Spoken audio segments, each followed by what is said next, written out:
Umeona hii PC hivi, unaweza kuamini kama hii imeeditiwa. Hii sio kwa i5 wala sio generation ya 8. Hii imeeditiwa. Njoo nikuonyeshe jinsi ambavyo huwa wanatuibia hawa wauza PC. Huwa wanaingia window R, kisha hapo wana type reg edit, baada hapo enter, kisha wanapokea yes. Baada hapo huwa wanaingia kwenye HK local machine, hardware hapo, kisha description, kisha system hapo. Baada hapo kwenye central processor hapo, kisha wanaiclick hiyo 0, kisha wanakuja hapo kwenye processor name, wana right click, kisha modify. Baada hapo wana edit hapo kwenye 5 hapo anaweka kwa i7, na kwenye 8 hapo anaweka generation ya 10, kisha na highlight, ana ikopi. Akisha ikopi anabonyeza okay, anakuja kwenye moja tena ana click, kisha ana right click tena hiyo.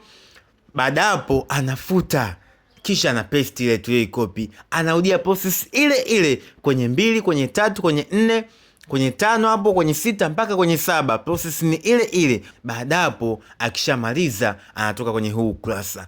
Njoo tukaangalie. Ingia setting hapo, system hapo, kisha ingia about hapo chini.